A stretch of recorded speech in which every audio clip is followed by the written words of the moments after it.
Assalamualaikum. Hi, today me Ahmad Norziqri and I'm Salsabila will introduce about the synthesis carbohydrate which we pick as glucosamine. Let me begin by introducing glucosamine. It's an amino acid which means type of carbohydrate that contain an amino acid. It derived from glucose where one of the hydroxyl group replaced by amino group. This small chemical change gives a glucosamine unique biological function. In the human body, it is naturally synthesized and plays a vital role to maintain joint health. It's a key component formation of cartilage, synovial fluid, and other connective tissue which help reduce the friction between joint and support smooth movement. Apart from being produced naturally, our body, glucosamine is also manufactured synthetically, either through chemical synthesis or fermentation methods. This allowed it will be widely used in pharmaceuticals and dietary supplements. Because of this role, can support cartilage and joint, glucosamine is commonly used in the management joint-related conditions, especially osteoarthritis. Now, let's look at the structure of glucosamine, starting with its chemical structure. Chemically, glucosamine is amino sugar with the molecular formula of 6 carbon, 13 hydrogen, 1 nitrogen and 5 oxygen. It is derived from glucose, where an amino group replaces the hydroxyl group at the carbon number 2. This modification is what classifies it as an amino sugar. It usually exists in 6-member ring structure known as pyranose form, which is typically for many sugars. In nature, it is found mainly as D-glucosamine, which is a biologically active isomer. In terms of its physical property, glucosamine appears as a white to off-white crystallized solid. It is odorless, slightly sweet taste, and is highly soluble in water, which makes it suitable for supplement formulation. It also remains stable at room temperature, making storage and handling easier. Next, I will explain the synthesis of glucosamine. Glucosamine is mainly synthesized industrially through the acid hydrolysis of chitin, which is commonly obtained from the shells of crustaceans such as crabs and shrimp. The synthesis process can be divided into 2 main steps. First is acid hydrolysis. In this step, concentrated hydrochloric acid is used as the reagent. The purpose of this step is to break the beta-1,4-glycosidic bonds in chitin, allowing the polymer structure to be broken down into smaller units. The second step is deacetylation. During this step, the acetyl group, which is the NHC or CH3 group, is removed. This process converts N-acetylglucosamine into glucosamine, which is the desired final product. For the reaction to occur effectively, several reaction conditions must be controlled. These include the use of a strong acid, elevated temperature, and controlled reaction time to ensure efficient conversion without excessive degradation. In summary, glucosamine is produced by breaking down chitin through acid hydrolysis, followed by deacetylation under controlled conditions. Next, I will explain the properties of glucosamine, which can be divided into physical, chemical, and biological properties.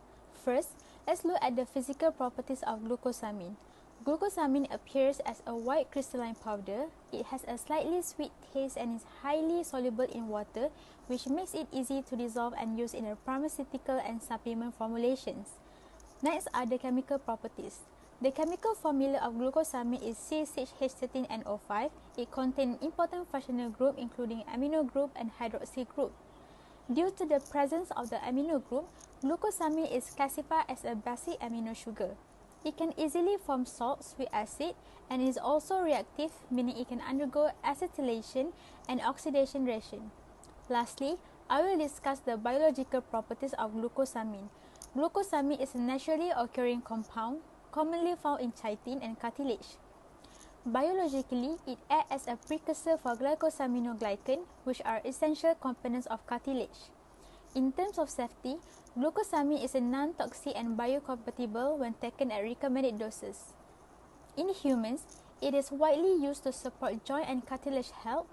In conclusion, glucosamine has favorable physical, chemical, and biological properties which make it suitable for both medical and nutritional applications.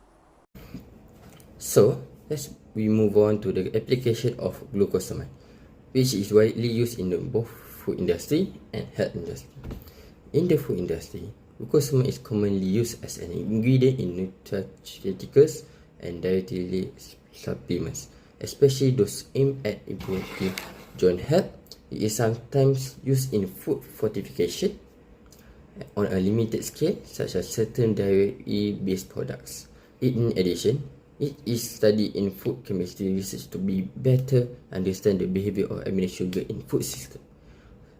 And secondly, in the health industry, glucosamine is widely used in post-injury recovery and rehabilitation therapy. It also used in veterinary medicine to treat joint disorder in animals. Furthermore, glucosamine plays an important role in clinical pharmaceutical research related to joint disease. A derivative called N-acetylglucosamine is also used in skincare and wound healing products. Overall, this application highlights the importance of glucosamine in both health and industry. Next, I will discuss the health implication of glucosamine, focusing on its health uses and potential benefits, interaction and precaution, as well as side effect and safety. First, in terms of health, uses and potential benefits, glucosamine is often taken to reduce pain and improve joint function in individuals with osteoarthritis, especially knee osteoarthritis. It helps support cartilage structure and may slow down joint deterioration over time. Next are the interaction and precautions. Glucosamine may interact with certain medication, particularly blood thinners such as warfarin, which can increase the risk of bleeding. Individuals with shellfish allergies should also be cautious, as glucosamine is commonly derived from shellfish. Additionally, people with conditions such as asthma or glaucoma are advised to consult a healthcare provider before using glucosamine supplement. Lastly, I will explain the side effect and safety of glucosamine. Common side effects are generally mild and may include bloating, nausea, diarrhea, constipation, heartburn, headache, and skin rash. Overall, glucosamine is considered safe when taken at recommended doses, but monitoring is important, especially for long-term use. In conclusion, glucosamine offers potential benefit of joint health, but proper precautions should be taken to ensure safe usage. So that's all from us. Thank you especially for Dr. Imran.